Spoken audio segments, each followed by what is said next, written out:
all hotel associates are trained to handle emergencies. In case of an emergency, please remain calm and follow the instructions provided by the staff. Thank you for all your attention. Now, let us start with a productive session. It is my privilege to welcome you all for the thematic track titled Action for the Aravallis Advancing Restoration, Resilience and Inclusive Growth. This session is jointly organized by the Energy and Resource Institute and the Nature Conservancy and GIZ India. We are deeply grateful to our partner and collaborators whose support has made this session possible, including the government agencies, international organizations, research institute, and civil society partners who are working collectively towards ecological restoration and sustainable development of Aravalli landscape. So before we begin, I would like to tell you about the session structure. So today, thematic session is divided into two parts. First will be the inaugural session that will be followed up by the panel discussion. So to formally welcome us and set the context for this important dialogue, I would like to invite Dr. Jitendra V. Sharma. He's the Program Director, Water, Waste and Natural Resources at TERI, a former Indian Forest Service officer, 1983 batch. He's a professional with 40 years of experience in multiple policy assignments related to sustainable development of forest biodiversity, wildlife conservation, poverty elevation in forest range villages. He has represented the Government of India as a negotiator at United Nations under United Nations Forum on Forest. Sir, we welcome you for the address. Thank you, Neha. On behalf of Energy and Resources Institute, Nature Conservancy and GIZ, I welcome you all. I welcome Shri Sushil Kumar Avasthi, Director General of Forest and Special Secretary to the Government of India, Ministry of Environment and Forest and Climate Change, Dr. Anjali Acharya, MD, Nature Conservancy, TNC India, Dr. D.N. Pandey Saab, retired PCCF and of Rajasthan Forest Department and retired Indian Forest Service, Mr. Raghu Prasad, IGF, Inspector General of Forest, Ministry of Environment and Forest and Climate Change, Ms. Shikha Mehra, PCCF Development, Rajasthan Forest Department, and Mr. Vishwakannan, CCF, आए नहीं है शायद, he has not, yeah, please come, हाँ, और बाद में आएंगे, Kannan, and Ms. Nidhi Batra. We all know that what is the importance of the Aravalli Ranges, and I will not explain much about the Aravalli Ranges, but recently with Nature Conservancy, TERI has conducted a scoping study of the issues and problems of the Aravalli Range. Recent assessment of the Aravalli Hills done by TERI reveals widespread land degradation and ecological stress in the Aravallis Range. Key drivers such as mining, urban expansion, deforestation, and unsustainable land use practices have contributed to the shrinking of forest cover and the degradation of soil and water resources. From the last 10 years, TERI has done the GIS study. On the basis of that primary data, a net forest loss of 1654 square kilometer was recorded, coupled with significant land use conversion towards the agriculture and built-up area. GIS-based analysis confirmed over 27,000 square kilometer of land in environmental stress, with a long-term productivity decline observed in more than 11,000 square kilometer. Water stress emerged as a parallel critical challenges. Rajasthan's groundwater scenario, annual extractable groundwater resource dropped from 11.07 lakh cubic meter per hectare in 2020 to 10.95 lakh cubic meter per hectare in 2022, while the stage of the extraction rose beyond 150%, signaling over extraction beyond the recharge capacity. In contrast, Gujarat exhibited the slight better condition and with a marginal improvement in the extraction level at the stage of the extraction at 53.23% in 2022. Despite these regional variations, both states face growing imbalance between recharge and extraction. That is why it is important to rejuvenate traditional water harvesting structures such as step wells, revive lakes, and implement a long-term rejuvenation plan for the rivers. As reflected in the thematic track title Action for Aravallis, Advancing Restoration, Resilience and Inclusive Growth. Advancing Restoration focuses on reviving degraded ecosystem through context-specific and nature-based solutions. This include afforestation and reforestation using native species, supporting natural regeneration and applying ecosystem-specific management approach such as grassland restoration in the central and southern Aravallis, management of semi-savannas areas locally known as bears, and improved feedstock management to reduce the overgrazing pressure. Restoration effort also cover rehabilitation of abandoned mine, wetland management, and soil moisture conservation works to enhance the land and water health. Controlling harmful invasive species, particularly Prosopis julura, through a time-bound rotational 3 years phased eradication. Of course, Rajasthan state has already started for the eradication of the Prosopis juliflora, and here I also like to mention that how the Aravallis are impacting the ecology and the environment of the other cities and other cities in the country, particularly Delhi. What Delhi faced for the during winter season, this is degradation in the Aravallis is one of the major reason for the 3 months particulate matter concentration in the air, so that we face pollution level in particularly in Delhi and in nearby other cities. So there was a study for the Beijing, and the same conditions was there, and China has done the lot more plantation activity around that, and the particulate matter have been reduced like anything, so that we have to see, and you all have seen the kind of the hue and cry and the unrest in the country regarding the for saving the Aravallis, ecology of the Aravallis. So there is a effort made by the state governments, there is a effort made by the government of India, there is a effort made by the other non-government organizations. So all together we are working, and hopefully we have to take action, and Director General is here, and definitely he will be apprising all of us what kind of policy changes, what are kind of the policy formulation, or what kind of the actions we are going to take to save the ecology of the Aravalli. So with these words I stop here. Again I welcome all distinguished participants and the dignitaries on the dais and the all panelists. Thank you very much. Thank you, sir, for the insightful opening remarks. To provide a comprehensive background on Aravalli ecosystem and ongoing restoration initiatives by the Nature Conservancy, I now invite Dr. Anjali Acharya. She is the Managing Director of the Nature Conservancy India Solutions, leading diverse environment and climate initiatives. Previously, she served at the World Bank for over 25 years, holding senior roles and coordinating environmental programs across Latin America, East Asia, and South Asia. Ma'am.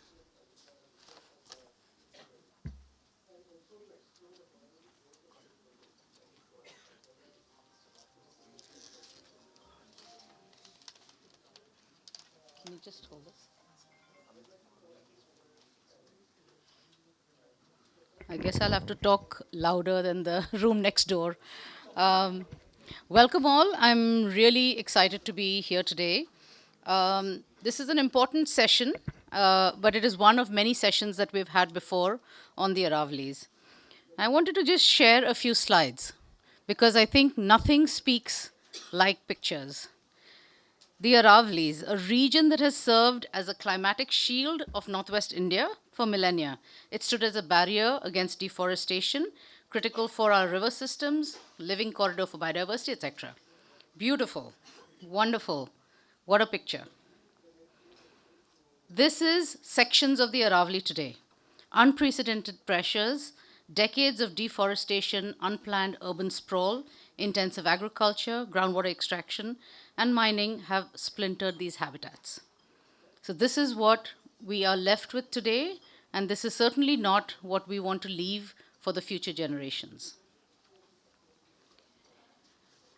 I want to start off with one main idea. The Aravallis is an integrated landscape. So this is not about forests, it's not about trees, it's about grasslands, it's about regenerative agriculture, it's about water resources systems, it's about people and communities and the way they live around the Aravallis and live with the Aravallis. And this is important to understand because it is not a single pressure on it, nor is it a single landscape for people. It has to have all these different issues that have to be incorporated when we think about the future of the Aravallis. What this also means is that we need both partnerships and political will. As many of you know, and I see many of our friends and partners in this room, in February earlier this year, we had a workshop, a national workshop, in which Honorable Minister Bhupender Yadav had graced the occasion, and many different partners were also invited. What we have seen subsequently in workshops both in Rajasthan and Gujarat as well is that there is a strong group of stakeholders. There is partnership, there is political will. One of the things that the Nature Conservancy has done is to really adopt that landscape level approach. So as I said, it's an integrated landscape. It's a landscape conservation action plan that we have developed. How have we developed this? Certainly not closing ourselves in a room and preparing notes. It has been inherently a very consultative process.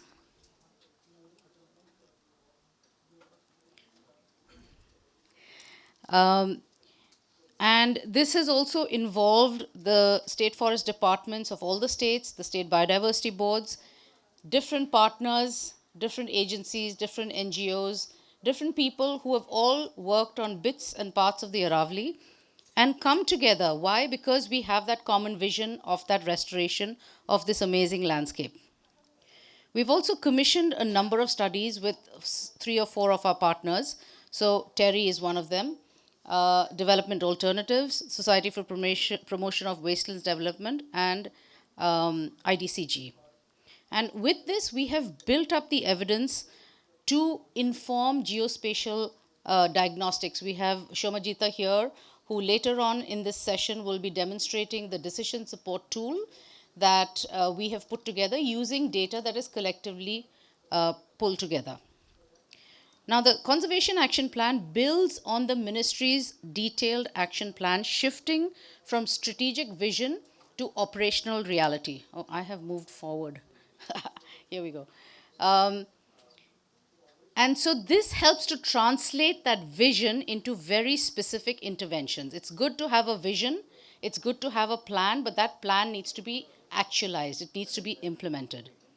And so we need to be able to position this to move from design to execution. And that's what makes this important. It's no more about we need to do agriculture, we need to do conservation, we need to do grasslands, we need to protect river systems. It is now touching down in specific areas and trying to point out to what needs to be done where. One of the important parts is that this will also require financing. And so the Nature Conservancy is working creatively with other agencies to think through sustainable financing pathways. What would that be? How would we crowdsource in private sector financing, along with public financing and grant financing and philanthropic money? How do we bring it together? There is a lot of money out there. We just have to be able to create a powerful narrative to attract that money to be able to work on restoration pathways in this landscape. And with that, I just wanted to end with the fact that the journey ahead demands this kind of catalytic funding. But with your partnership, the Nature Conservancy stands ready to initiate this phased landscape restoration, demonstrating that the Aravallis can be revived not only for nature, but also for the millions of people in the communities who depend on these ecosystems. Thank you very much. And with this, I would like to hand over the Conservation Action Plan to the Director General for tabling.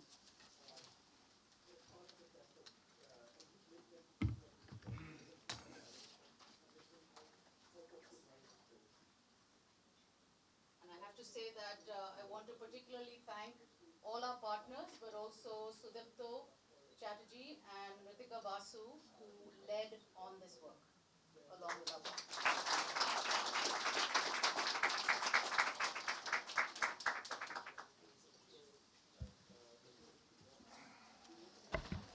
Thank you so much, ma'am, for the informative presentation. Now I invite to present the Government of India's perspective on greening and conservation of Aravalli landscape. I invite Shri Sushil Kumar Avasti, IFS 1991 badge. He is the Director General of Forests and Special Secretary, Ministry of Forests, Environment, Forest and Climate Change, Government of India. As the highest ranking officer of Indian Forest Service, he provides national leadership on forestry, wildlife conservation, biodiversity management and environment governance. Sir.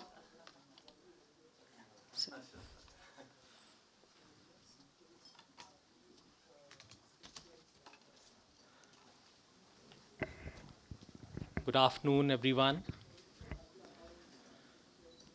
My senior colleagues, distinguished delegates.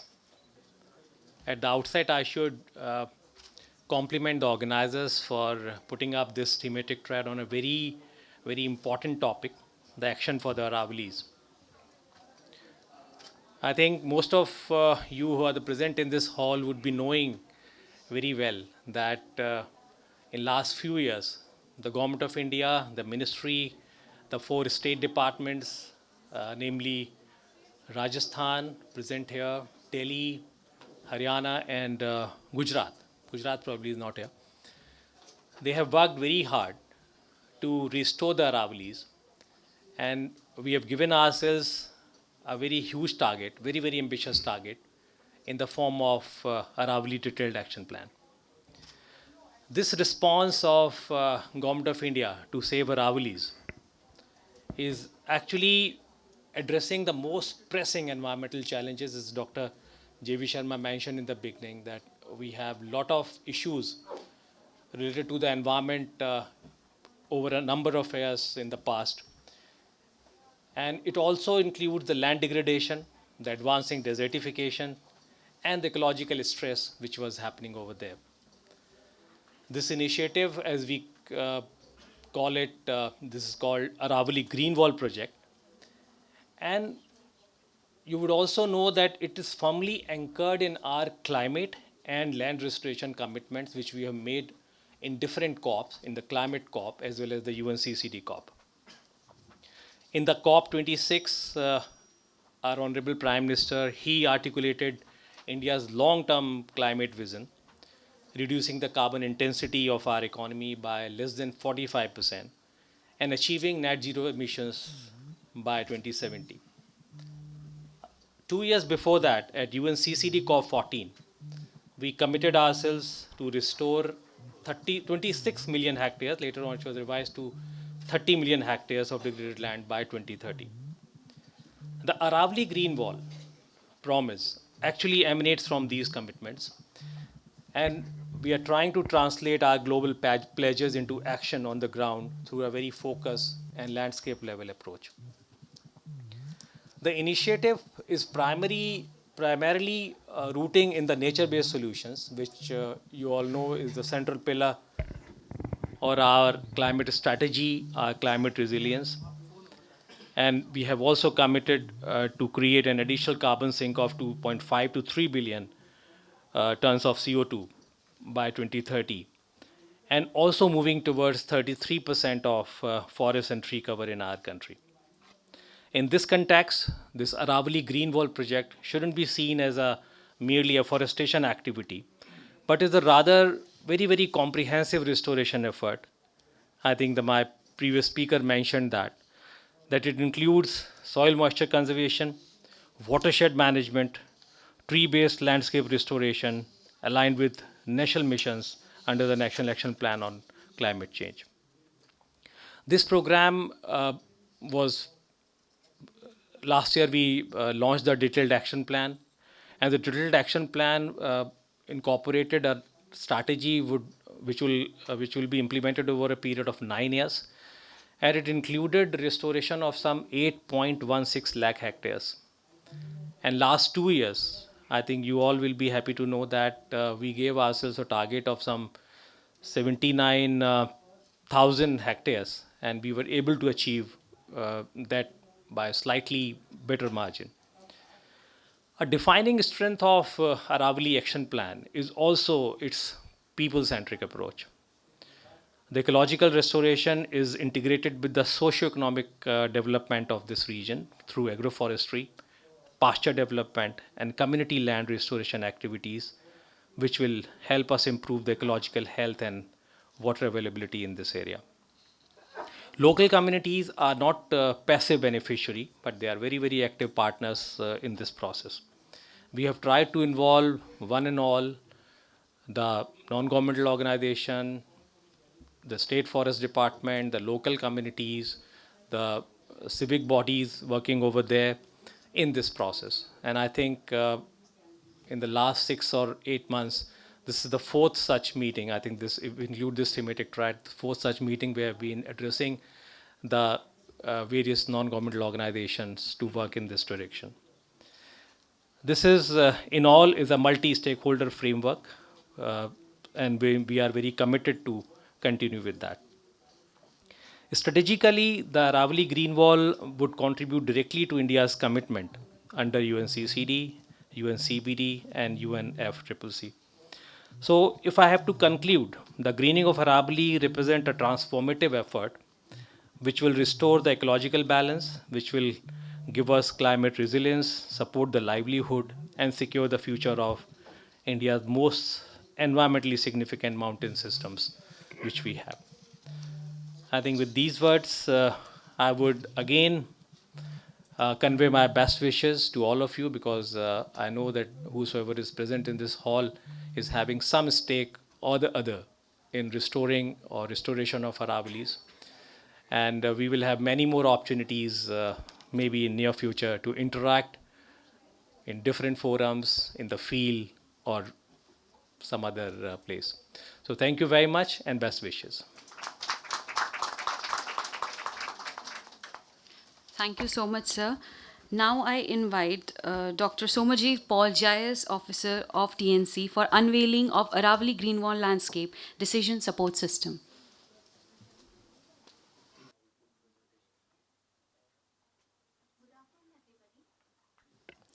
Good afternoon, everybody. I am Sumajita Pal, and today I am going to give a brief demonstration of our Aravalli Green Wall Decision Support System. It's basically a data-driven conservation support system, and it is designed to support ecological restoration across Aravalli landscape. It is basically built on open source technology stack, and where the data is collected, curated, and integrated into a common platform for analysis and sharing. So I'm giving a very brief structure of the presentation. So I will be giving you a brief overview of the Aravalli Green Wall Initiative, the purpose of and functionalities of DSS, and demonstration of it. So this Aravalli Green Wall Initiative is a MoEFCC-led program focused on restoring the vulnerable landscape of Aravallis, and this critically ecologically fragile landscape is recognized as a priority landscape by TNC India, and it is also centered toward conservation efforts. The program aims to restore the degraded land to combat desertification and land degradation, as well as improve connectivity in the landscape.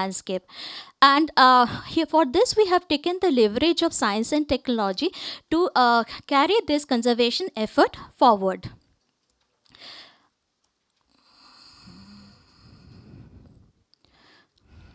So the purpose of our decision support system is to support the data-driven analysis, planning, validation and monitoring of the restoration under Aravalli Green Wall Landscape Initiative, which is again aligned with the MoEFCC's vision and our TNC India's 2030 goal. And the main functionalities of the DSS is to display TNC India's and its partners' intervention across 5 thematic pillars: forest landscape restoration, freshwater conservation, regenerative agriculture, renewable energy, climate adaptation, and finance. Let me go go to the app itself.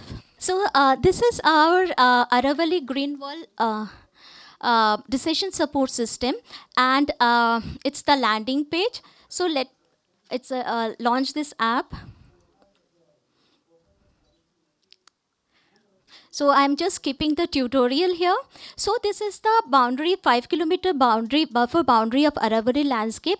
And most importantly that we need to, this boundary has been defined by Space Application Center, as well as it is based on Professor Raj and L.K. Sharma's paper of 2022.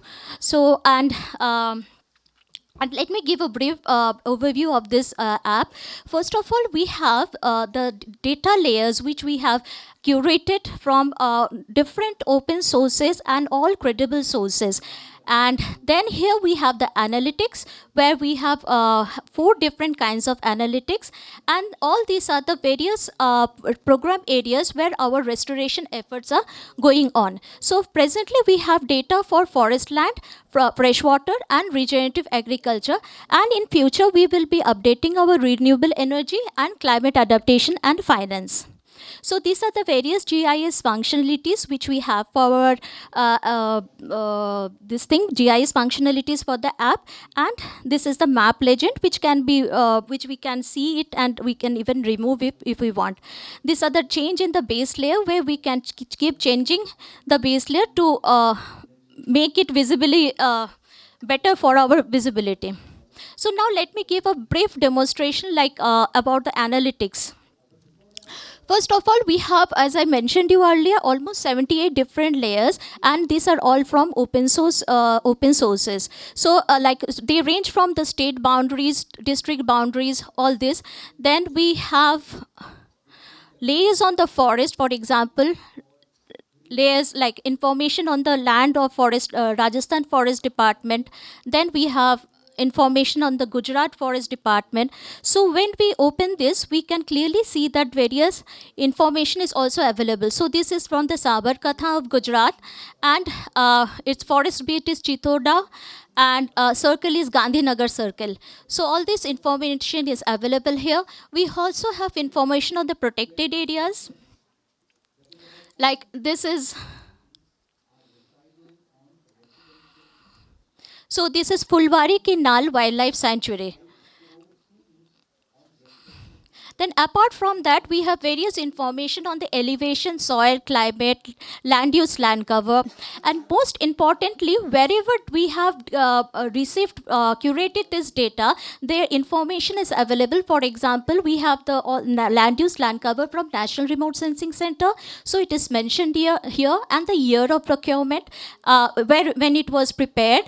And also for further information, we can click into this link to get the information. So now if I am clicking into the agriculture layer, so what I am going to see is that agriculture, wherever the agriculture is distributed in the landscape. So here we see that agriculture is mostly in the northern part of Aravallis landscape. So here we see that Rajasthan has the maximum agricultural land. So and when we drill down, we get that Nagaur has the maximum agricultural land in Rajasthan. So similarly, we can view such kind of data for rest of the land uses. For example, all of you are very much familiar with the, in most of our interest lies in the forest area. So here we see that Rajasthan has the maximum forest cover in Aravallis. Then Udaipur has the maximum forest cover. So in this way, we can drill down to the village level as well. So, so as I said earlier, so we have different analytics. One of the most analytics is that of suitability. So, for example, I want to see where I can plant some trees or do some afforestation activity, or maybe in this area, like in my in a district called in a place called Ajubka ka Badia. So here I see that.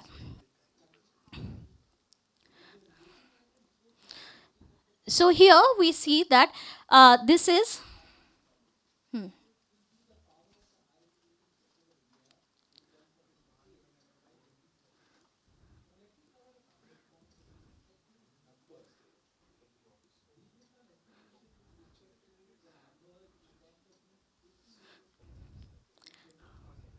So here we can see that in this village, this much of area is available, highly suitable for forestry, afforestation or agroforestry.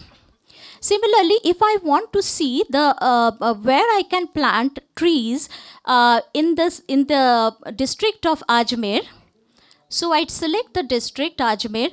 So I want to restore the degraded areas. So I'm selecting the degraded forest area. Then I want to do it in gentle slope, like moderate slope areas, and also in those areas which are owned by forest department, under the control of forest department. So when I run this analysis, I'll be getting such areas which are demarcated in red. So here we can see that around, yeah, 10,400 hectares of land is available for afforestation or land restoration. And we can export this as KML as well.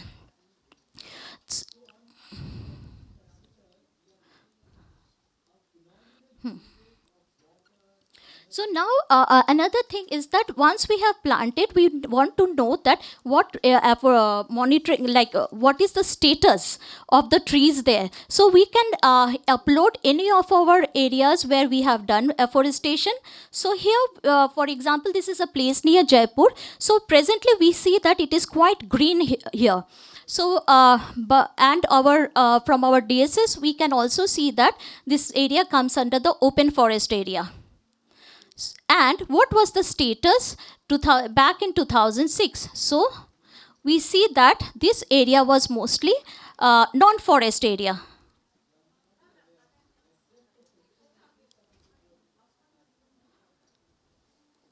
So non-forest area. So when you see this, here it is 2016, it was mostly non-forest area, but at present it is green, which is evident from the DSS itself. Now we can also generate a report when we select the layers, like whatever we want to do, and then we can generate a report like this for the whole, like whatever parameters we select. So this is the brief demonstration of our DSS. So thank you so much. And I want to acknowledge our development partner, JSP, who has taken a lot of work, hard work in collating all the data and putting it together in the system. Thank you so much. Thank you so much, ma'am, for the wonderful demonstration. Now, as we are going toward the end of the inaugural session, I would like Dr. J.V. Sharma to felicitate our speakers for the inaugural session. Now, sir. First, Shri Sushil Kumar Avasti.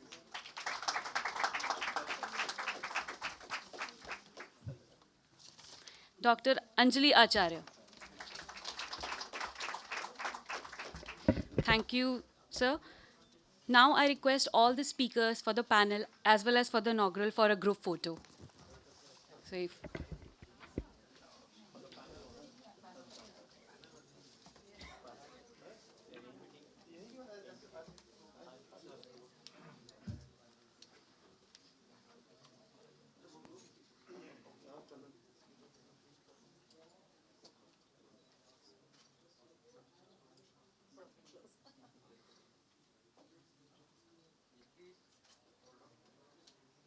Okay, ladies and gentlemen, now we are going to move on our second deliberative segment of this thematic track, the panel discussion.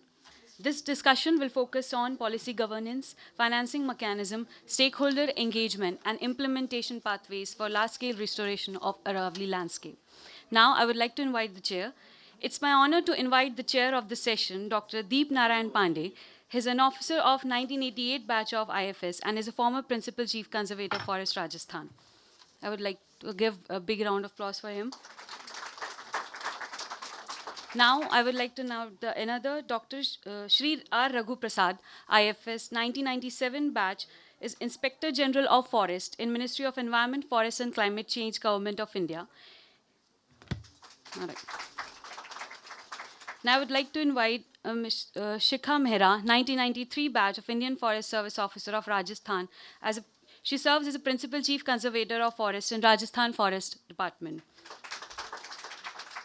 Now I invite Dr. P. Vishwakanan, IFS 2003 batch of Agmut cadre, currently serve as a Chief Conservator of Forest Administration and Nodal Officer for Forest Conservation. Now I invite Mr. Kundan Banwal, Deputy Project Lead for Recap for NDC GIZ India. Now for the final, I invite Ms. Nidhi Batra, Biodiversity Conservation and Blue Economy Portfolio Manager representing AFD.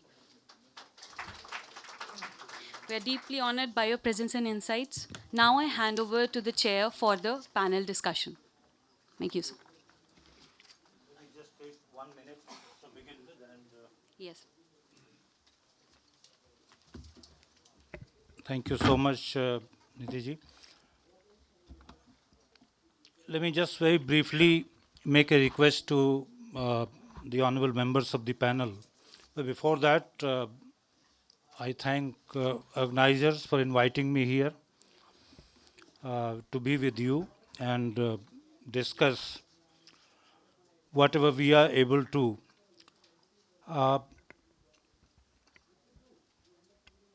To begin with, we have constraint of time. So organizers have wanted us to finish maybe 6.5 minutes or so, each of us, and for the chair, 5 minutes only. So, so let's take it that way. You all know your questions that are very specific. I'll request, for example, Raghu Prasad ji to address on national policy, governance, regulatory mechanism, particularly, and the convergence. Shikha ji, of course, the large-scale greening that has happened in Rajasthan, that you will address, and also how that has supported livelihoods.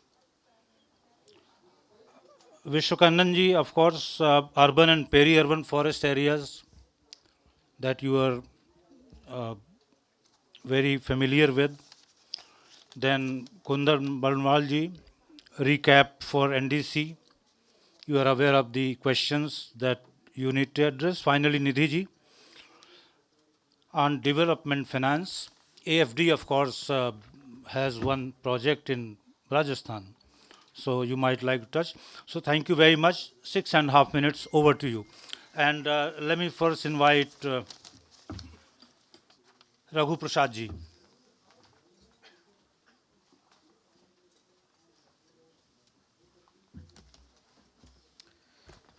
Thank you very so much, and thanks also to TERI and the team for the invite.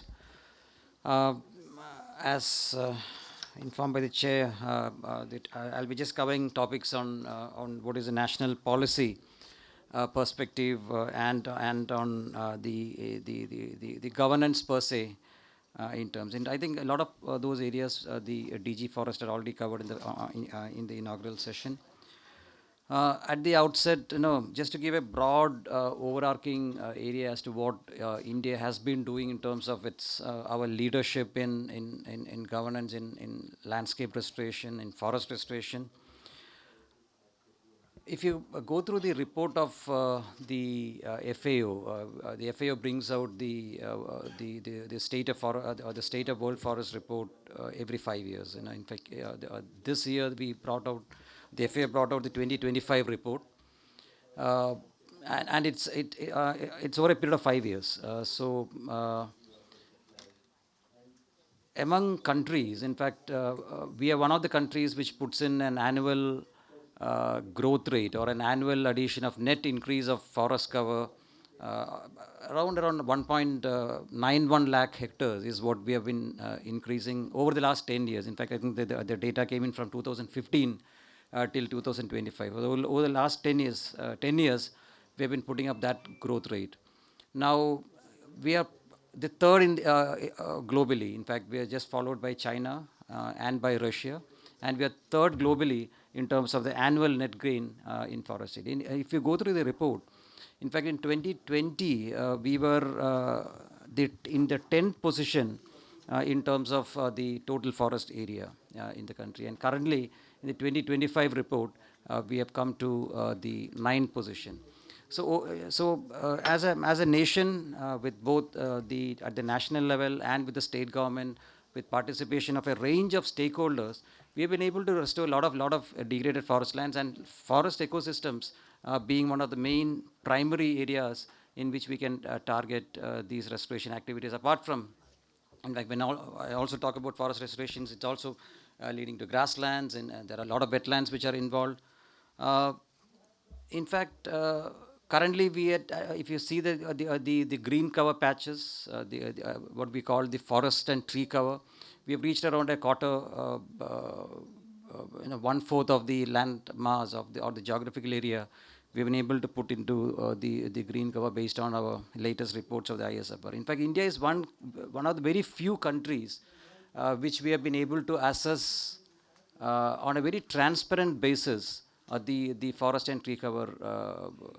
In fact, what we bring out in terms of our assessments in the India State of Forest report is very unique. In fact, I think there are not much of the countries which we report on a biannual basis. Most of the countries they give the information to FAO, and it comes out every 5 years. In 2018 and 19, the ISRO also brought out the land degradation and desertification atlas. I think people who must have gone through that atlas.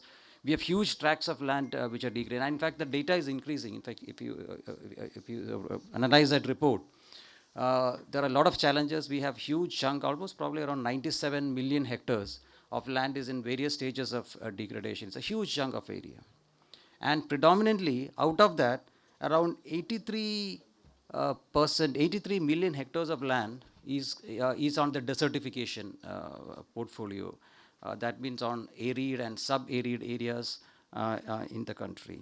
So that is one area which we need to track up. Now, so what have been the all those programs which Government of India is doing? What are those programs in which the state government is able to track? In fact, if you see, I don't want to list out all those schemes in which we are doing, but over the last few years, we have also been targeting lot of very specific programs. The ministry brought out a good action plan on the 13 river landscapes.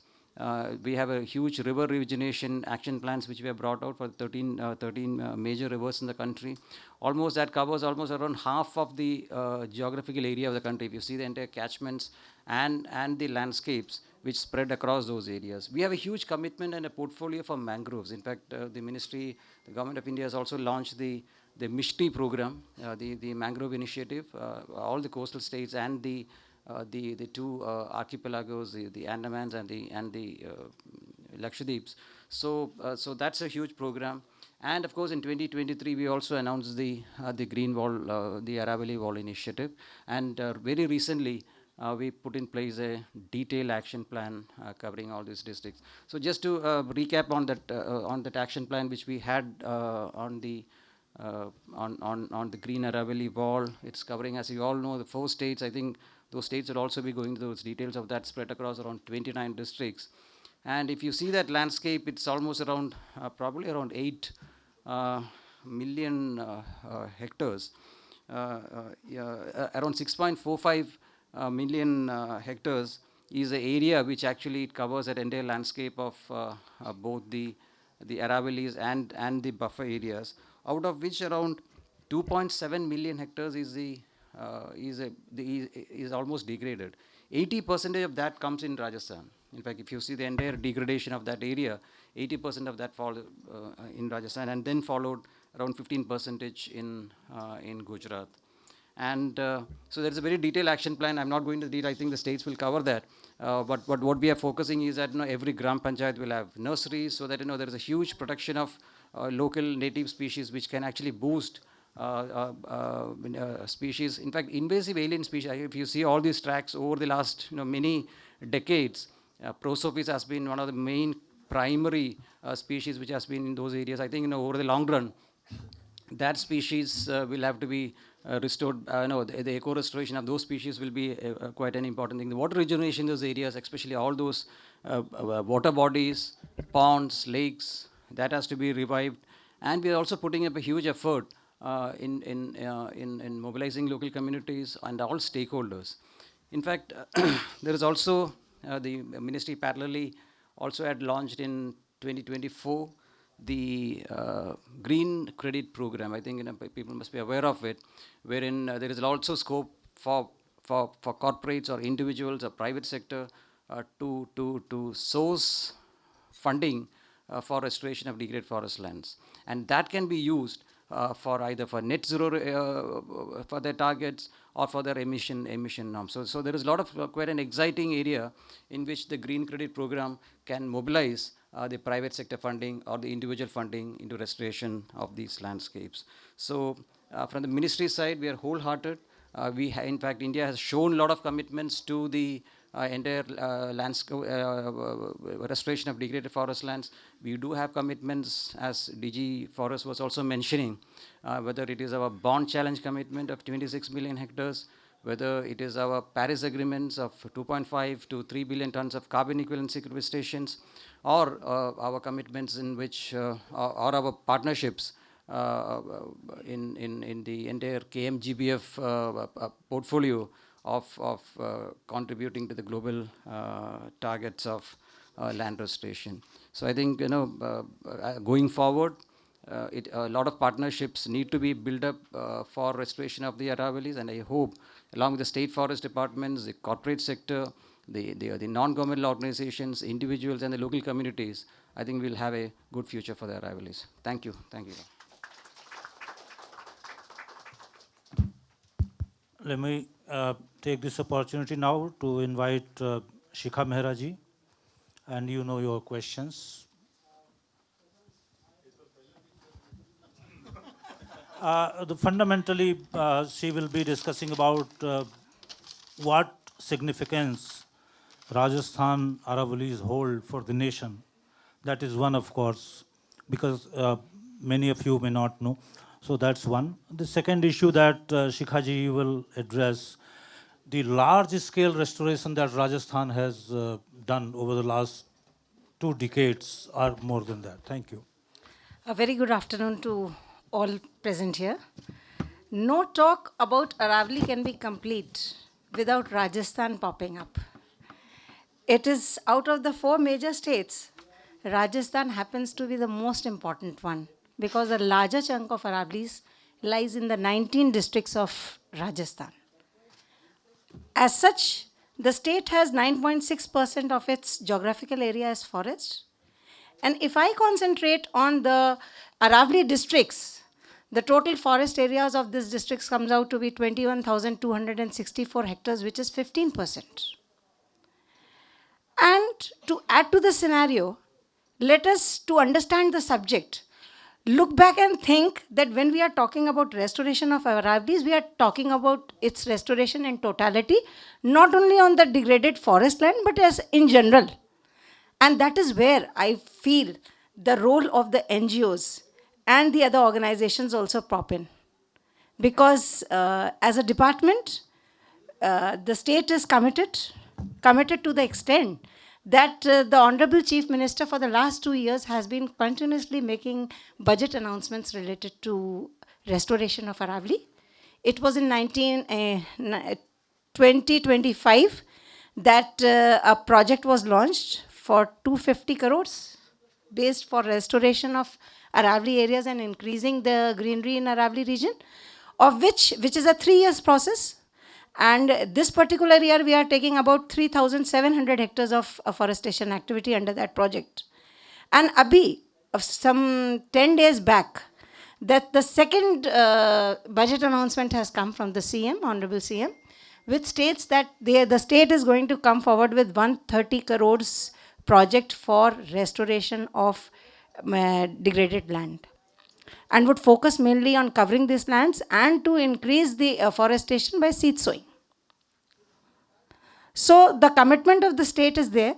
The highest most machinery is sensitive to it. We have huge targets. Under the Aravalli Green Wall project, I think the state has 5 lakh hectares of land to be done, which we have been doing.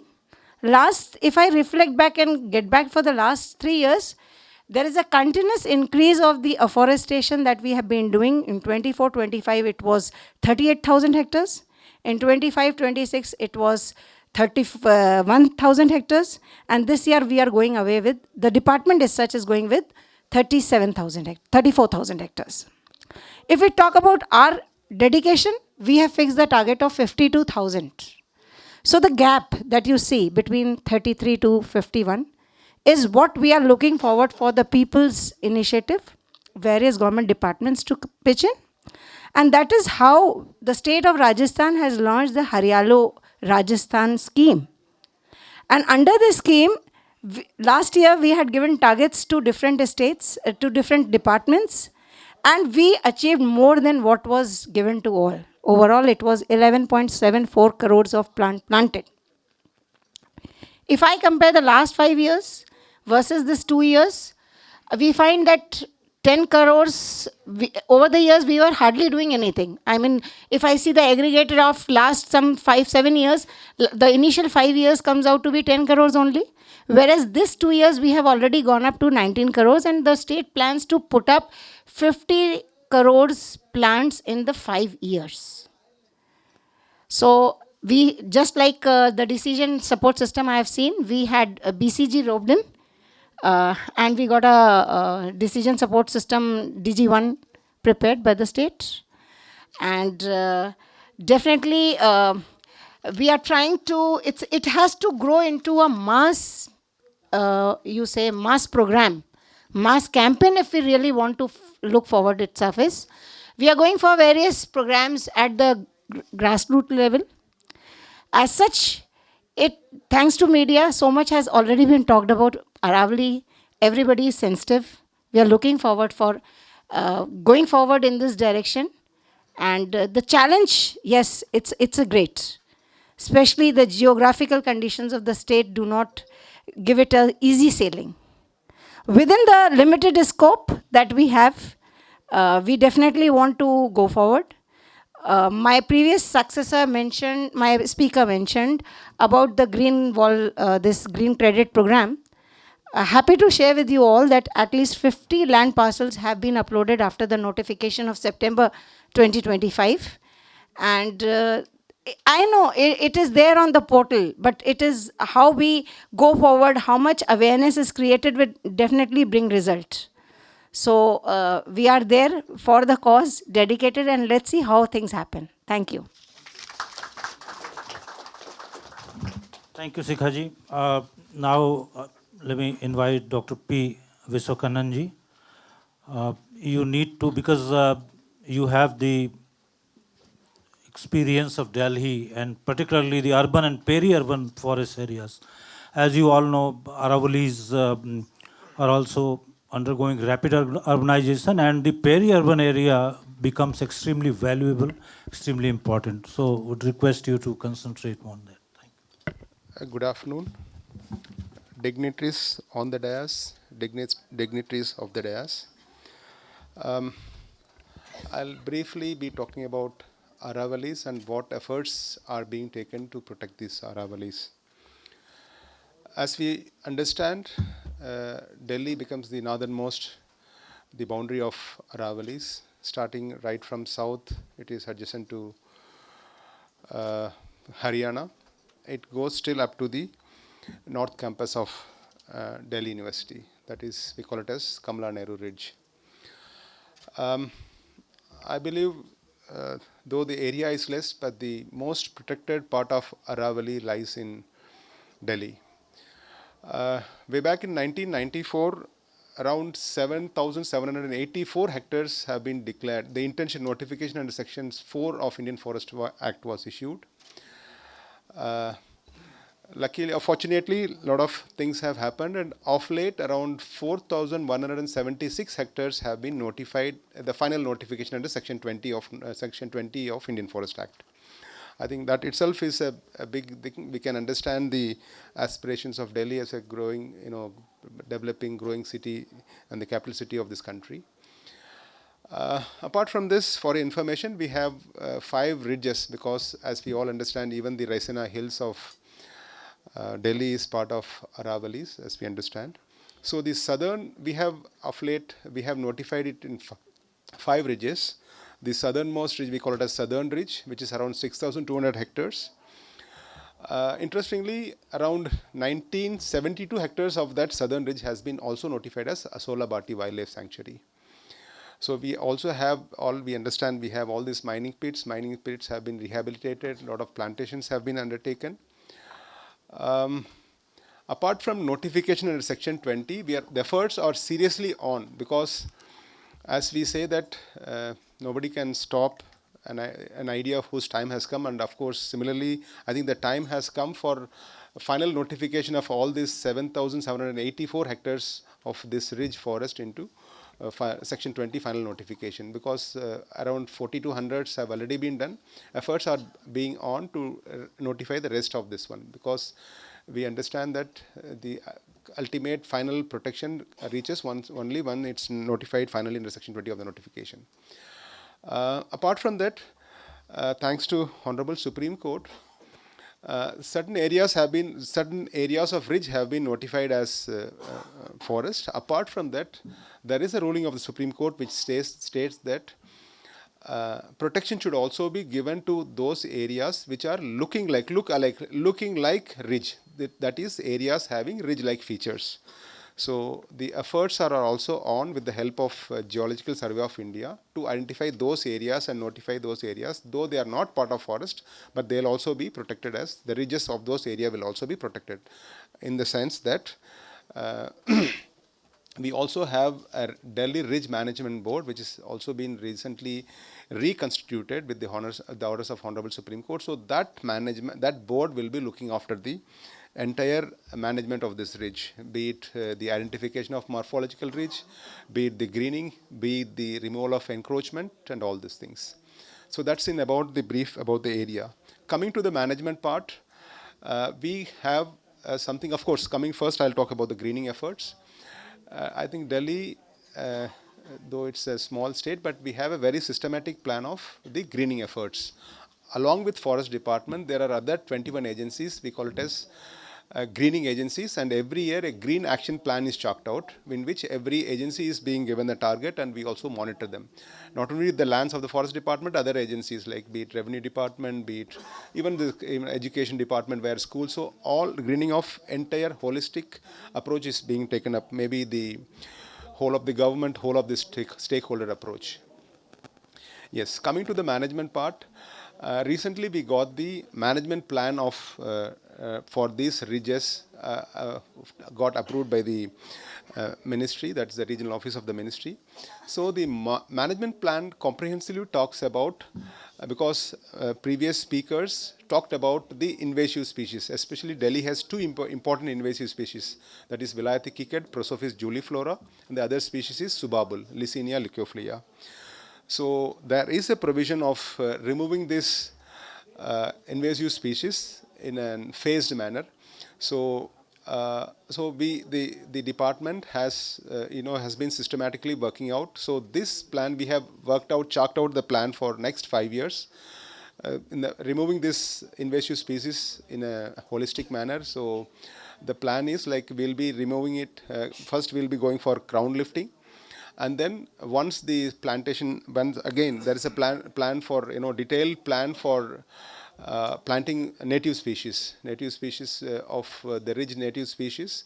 So once the plantation gets established, so we'll be removing these exotic invasive species. So that's about the plan. So again, I would like to share with you that this whole plan is being, planned in a very, very detailed manner. It's also being reviewed very closely, and it's being monitored at the highest level in the government.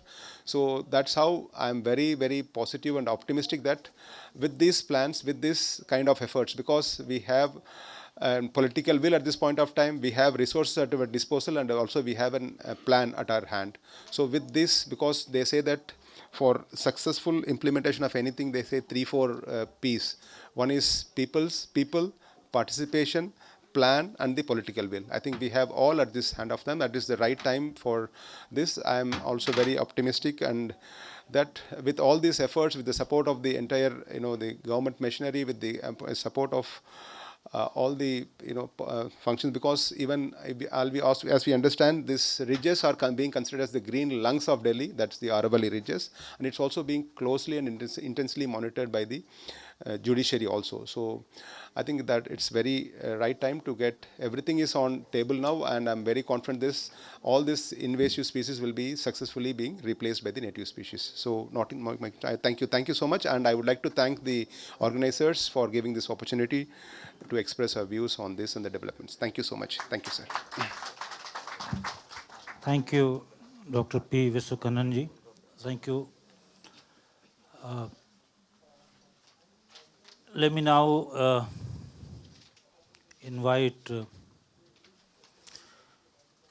Kundan Barnwalji from GIZ India.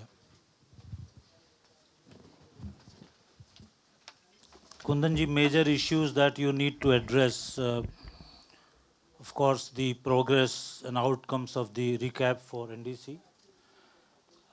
Very specifically, we would request you to discuss about the kind of restoration strategies that you believe are succeeding in some of the areas where you have been working. Thank you. Thank you, Chair. Good afternoon, everyone. Very quickly, before I get into to answer the questions, I'll talk about the project that we are implementing. It's an Indo-German bilateral cooperation project, which is called Restore, Conserve and Protect Forest and Tree Cover for NDC implementation in India. It's a very long title, right? So we have a good acronym for a better recall value called a RECAP for NDC.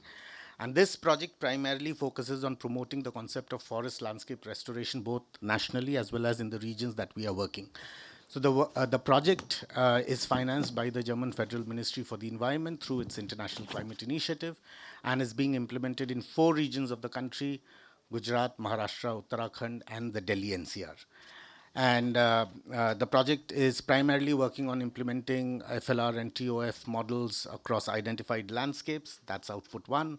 Output 2 looks at integrated monitoring, evaluation, and reporting mechanisms, which looks beyond carbon and biomass stock into ecosystem services as well. And then output 3, which looks at leveraging finance from both public and private sector sources, also looking at international sources of funding, considering that restoration is an expensive affair. We need to do this actively.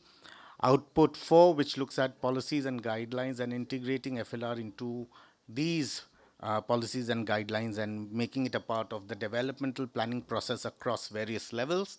And output 5, which looks at human capacity development, knowledge management, and communication. With that background, I'll quickly get to the question. So the project has been working with the Ministry of Environment, Forest and Climate Change in advancing the concept of landscape restoration in the Aravallis, and a key milestone that we had was the support that we provided to the ministry in refining and finalizing the detailed action plan on Aravalli Green Wall, which was eventually launched by our Honorable Environment Minister Shri Bhupender Yadavji on 21st of May in 2025 in Udaipur, just a day prior to the International Day on Biodiversity. So this plan has identified a total landscape of about 816,000 hectares as priority landscapes for ecological restoration, And the emphasis is on long-term ecosystem recovery and a shift from short-term plantation drives. Yeah, and in looking more specifically at recap for NDC, which primarily works in the Delhi NCR region and Gujarat, which is a part of the Aravalli landscape. We work in Haryana, Gurugram, Faridabad, and then the Delhi NCT, and Alwar and Bharatpur of Rajasthan. So here we conducted an extensive, rigorous remote sensing GIS analysis and followed by ground truthing and multiple stakeholder consultations with various stakeholders to identify priority areas. And we've identified in the landscapes where we intend to work nearly 29,000 hectares in the Delhi NCR region, in Alwar, Gurugram, Faridabad, and the NCT of Delhi, and about 16,000 hectares in Sabarkantha and Banaskantha districts of Gujarat, which also forms a part of Aravallis. For these sites, we are developing what is called restoration plans, and I'm very happy to inform that Dr. D.N. Pandey, Chair, has also been reviewing these restoration plans. And these restoration plans will eventually lead to micro plans, which will then look at local level implementation. And this is being supported by technically by IUC and India. And within these restoration plans, we are also coming up with financing plans, which is being supported by TERI. We are looking at what are the existing resources that we could tap into, what is the gap, and how can this gap be met. Now, this approach has ensured that the restoration work that we do is scientifically sound, locally contextual, and financially viable. Recognizing that landscape restoration is an expensive affair, we are also looking at how do we rope in private sector players through their CSR budgets, philanthropy, etc., etc. Yeah, and we are also looking at carbon finance. And one good example that we could actually already talk about is we formalized an engagement with Lupin Human Welfare and Research Foundation, which is the CSR arm of Lupin Pharma, which is extremely active in the district of Alwar and has been present there working with the communities for very long. And here we are going to work with them on soil moisture conservation, agroforestry, grassland management, and livelihood enhancement. Overall, I would say that Aravalli work that we are doing in recap primarily demonstrate how science-based planning, local level implementation, and blended financing can bring about climate resilient and inclusive restoration at scale. Quickly going into the models that we have been working on, I think we've heard a lot since the beginning of this session. Why is Aravalli important? And also what has led to the degradation. So as I said, it has to be locally contextual. It's very unique. Different pockets of Aravalli is also very unique. Primarily looking at the Delhi NCR, it has huge urban dependence, and we need to keep that in mind when we are designing any restoration measure. So in the project, we intend to work on eco-restoration models, which will look at ecotourism models, which will look at restoration measures, as well as diversifying incomes of communities involved around it. Looking at Alwar, that's also very unique because the landscape which we have identified is adjacent to the buffer zone of Sariska Tiger Reserve and has huge grasslands. And when you take this Delhi-Mumbai Expressway, you see that this patch of land is dotted with trees, primarily neem and Anogesis pendula, and we would like to use this inclination of having trees on farmlands to work on some agroforestry models and a value chain promotion in the region together with Lupin Foundation and the State Forest Department. Similarly, in Banaskantha and Sabarkantha of Gujarat, there is enough and more drivers of forest degradation around unsustainable extraction of NTFP, invasive species presence like Prosopis juliflora and Lantana camara. And all these areas are highly water stressed.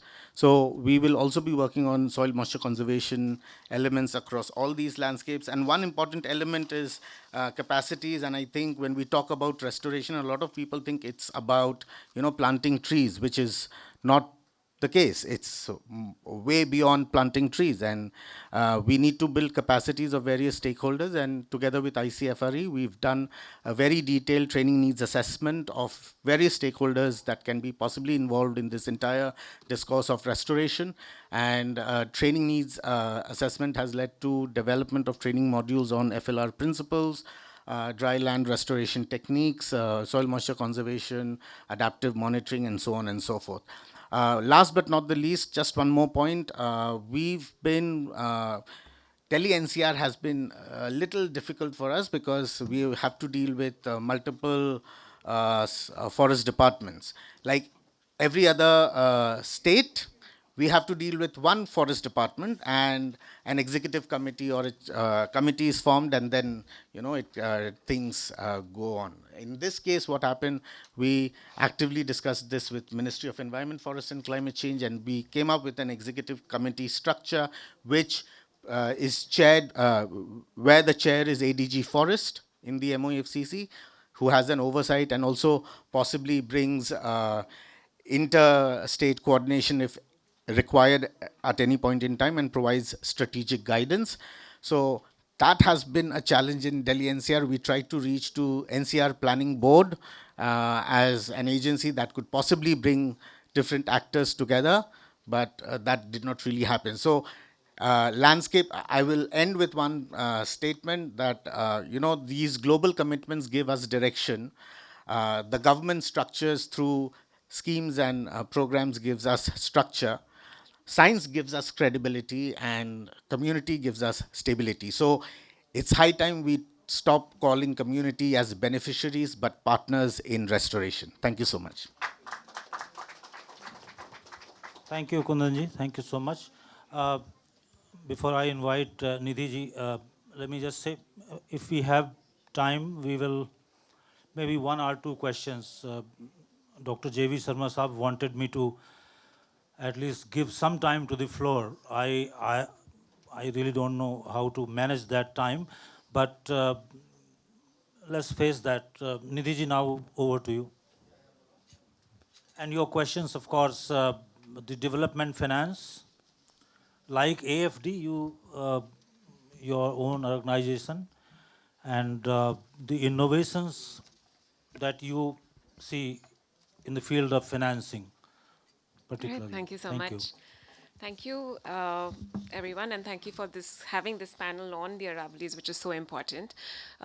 Maybe I'll begin with telling about AFD because not many in the room might know. So AFD is a bilateral French bank. It gives, it's a group which works in India, and it has the AFD, which I represent, which gives the sovereign loan, and then there is also a private equity arm which is called Proparco, which invests in sustainable businesses. And there is also Expertise France, which actually gives, technical assistance and expertise here. And I mean, it's very exciting because it's one of the banks which is still valuing nature and biodiversity as a benefit, and has a target for actually having biodiversity as a co-benefit in all the works that we do. And when we look at the language of development finance, and which I'll be discussing here today, a lot has moved away from even recognizing climate now. So many of the banks right now do not really talk about climate, but talk about economics, talks about jobs. So in a way, I feel quite proud that we still value talking about biodiversity, and not just as something that can be achieved, but actually have a target around it. And the second thing I feel very proud, and I spoke recently also about this, is that India is one of the countries which is taking a sovereign loan for its biodiversity, which doesn't happen often. If you see many countries in the globe, it's largely financed through grants or philanthropy. And coming from AFD, which is giving a sovereign loan to this country for protecting its biodiversity, I think we should celebrate that and congratulate us that we are actually valuing it. So that's the second thing. Why am I here is because of our partnership partnership with Rajasthan Forest Department. And many of you are actually engaged in that project and have conceived it and are, actually implementing it. So it's quite exciting. Where does development finance come in this area? So it's a large project. It's a large project of a patient long capital. It's about 8 years. Most of the projects are either 3 or 5 years. So that's where also development finance can come in, where you do actually a long patient capital. It can even increase more. For example, in Assam, we've already been working for 12 years and hope to work further. So, and especially when you talk about restoration, biodiversity, conservation, you really need long-term capital finance, operational finance, which needs to come in. And that's something that I wanted to bring out. Second is, how do you plan and how do you make it a flexible plan? A lot of times we don't really know what the course of work would be. You can largely just decide components of how we make projects. And I think that's what also a development finance can bring in, how flexible and adaptive it can be. In the Rajasthan program, for example, it's largely structured around restoration, which will have plantation, which will have nurseries, which will have soil and moisture control. It will have something called plant micro reserves, which is actually protecting native flora in areas which is degraded. These are very innovative methods. It also has components of not just flora, but also fauna, wildlife corridors, gharial conservation, and, exciting work in that sense, wetland conservation. So under the landscape approach, a lot of things can be done, and a development finance can allow you that window. Second thing, I think all of us have mentioned about community, not just being beneficiaries, but stewards of it. And one of the components about this in Rajasthan is about concentrating on livelihoods and integrating the entire restoration, conservation with livelihoods so that it's also economically viable for the community whom we are expecting to be caretakers of this landscape, to not really exploit it. How do you actually encourage and give them the onus of doing it? So livelihood through agroforestry, through ecotourism, through conservation efforts, through guides, to actually jobs being converted while you're doing conservation, all of this has also been accounted within the project.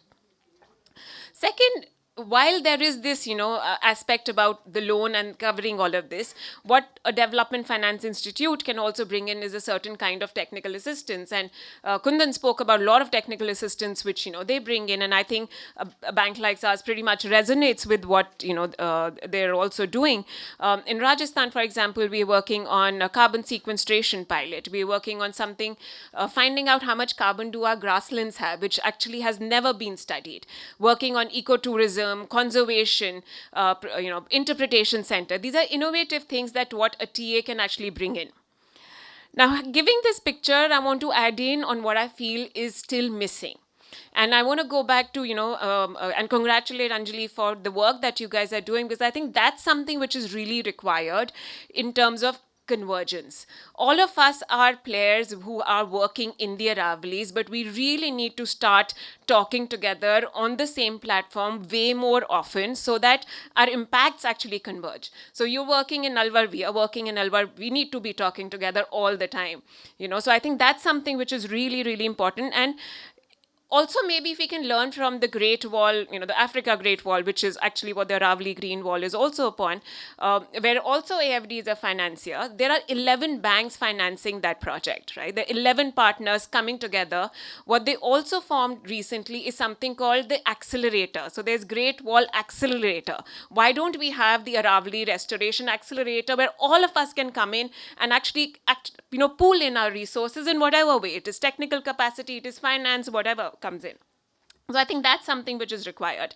Many of us are working on various aspects. TERI is helping in carbon sequestration, which we'll be support through the project. So I think all of those convergence need to be coming.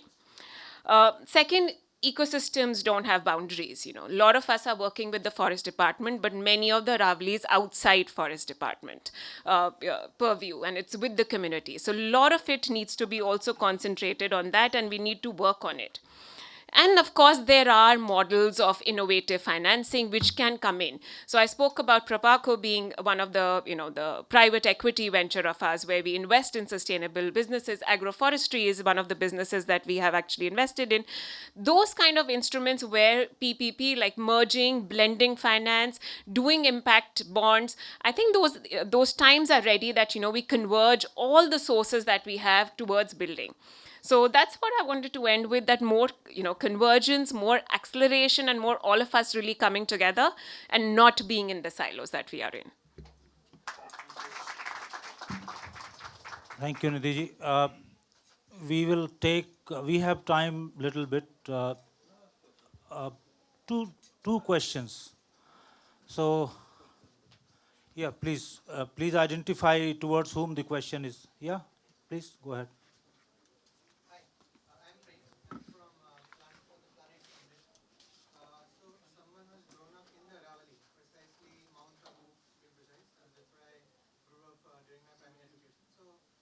Aravalli Ranges has been very close to my heart. This is something I have seen every day from the window of my school to the window of my bedroom. What I'm curious about is, after I've studied there, I've got into technology. So apart from the DSS platform which was demonstrated today, what kind of technologies do we use for monitoring, reporting, at the same time also tracking the survival rates and how the long-term impact of this reforestation and the restoration goes around?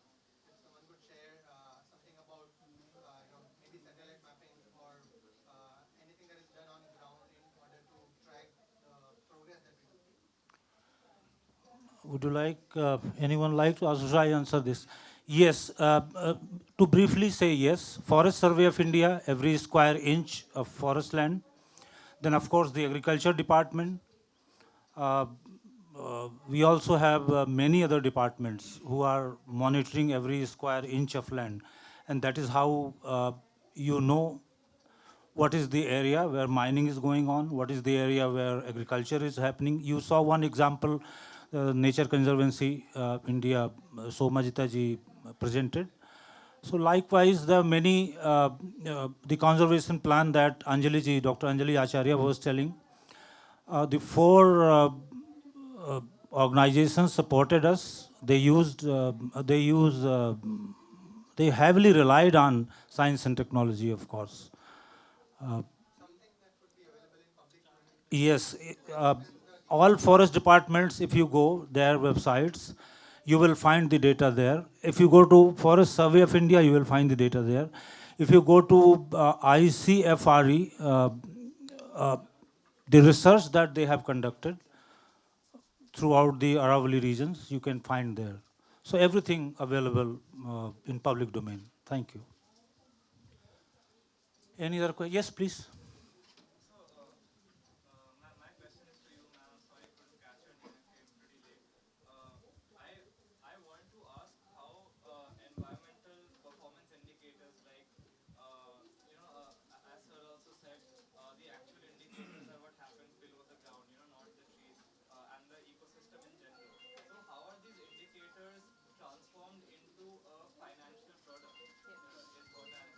Yeah, I think so. One instrument clearly is the carbon credit mechanism, which is there. But largely, I think and also the government's green credit program, which has come in.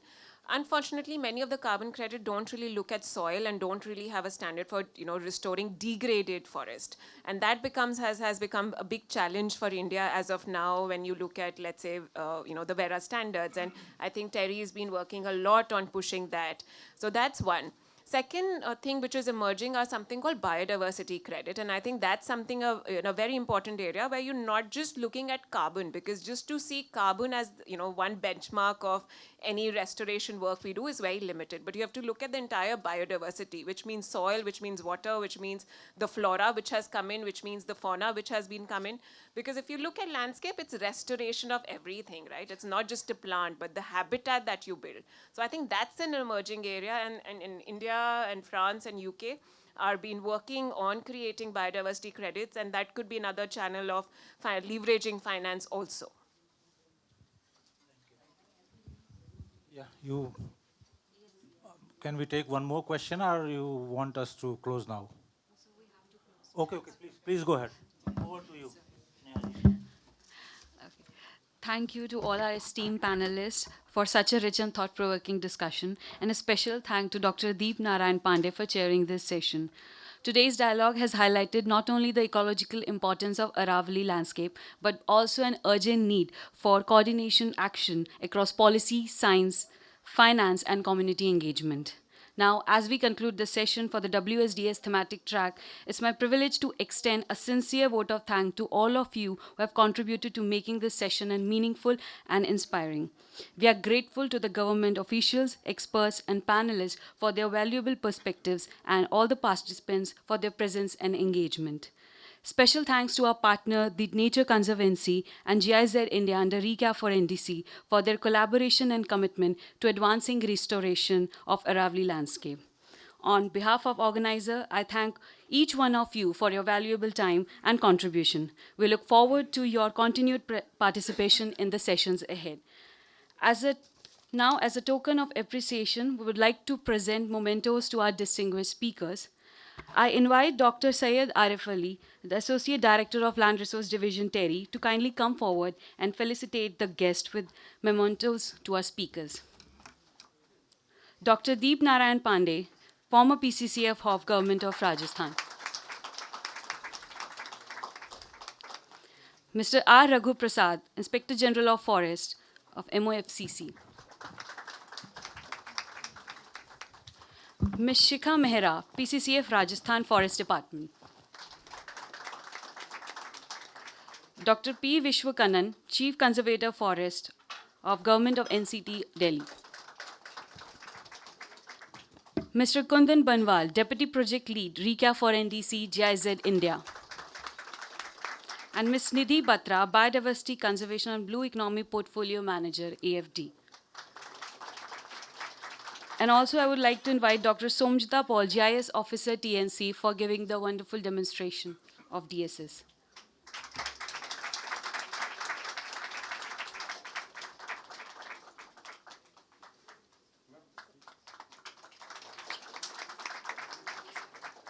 And, okay. Thank you, everyone. And also, Dr. J.V. Sharma. Yes, sir, the one. Yes. As for the welcome remarks. Thank you so much, sir. Thank you, everyone, for this session. Thank you.